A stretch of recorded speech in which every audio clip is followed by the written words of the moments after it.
Something is lurking around my house at night, and I don't think it's human. Here's a little background information. I, 15F, had recently moved into a new house with my family. The house was old and creepy, and the previous owner had recently passed. Sometimes I would hear the floorboards creak, but that was it, nothing much. Until one day. It was a random Saturday in March.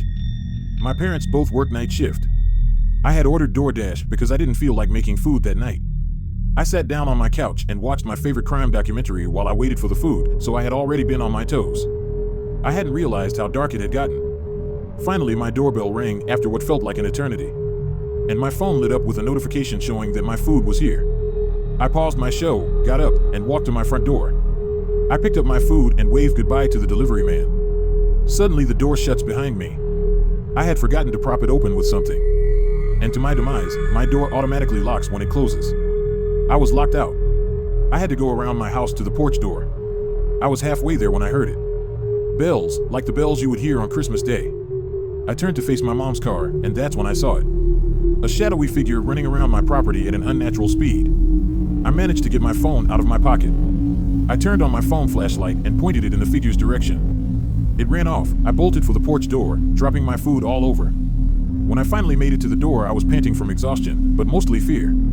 I quickly went inside and locked all my doors and windows, then I went to bed.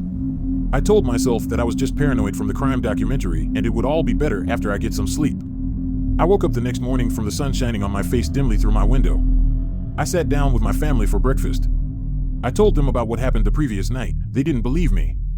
Over the next week, I would hear the bells at night. I couldn't sleep because of them. They were slowly driving me insane.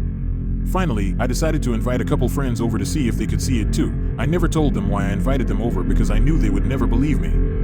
Finally, my friend Mary, 14F, showed up at my door. We hung out for a while until my other friend Serena, 15F, arrived. It started to get late. My parents had left for work, and I suddenly felt the weight of guilt on my shoulders. I had realized that I invited them over for a reason that could get them hurt. It got dark before we knew it. And I had finally built up the courage to tell them the real reason why I invited them over. They looked at me trying to hold back laughter. They didn't believe me as I expected. I tried to convince them it was real, and at one point Mary had told me if it really is real, then let's go out and see for ourselves. Fine. I responded. We headed towards the door. I hesitated to open it. We walked outside, the door slammed behind us. We heard the bells. They sounded quiet, but they slowly got louder as if it was getting closer. That's when Serena saw it. She pointed it out to us. It looked as if it was running straight towards us. I could see its face clearly this time, its smile and unsettling look in its eyes. I quickly got my phone flashlight out and shined it at it, and it went around the house dodging the light. We tried to run to the porch door, but we weren't fast enough because it was blocking the door. We turned around and hid behind the trees near the house. We watched as it scanned the area looking for us. It saw Serena peering at it from behind the tree, and it bolted at us at an unnatural speed. Serena ran, but she wasn't fast enough. It had caught her. Me and Mary thought this was the perfect distraction to run to the porch door, knowing it was too late to try and save Serena.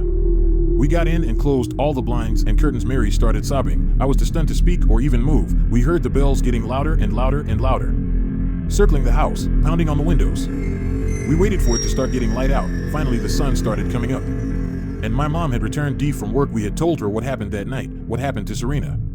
She was in shock. We moved out of that house and never spoke of the incident to anyone. We still don't know what happened to Serena. But I hope whoever moves into that house next doesn't have to go through any of that.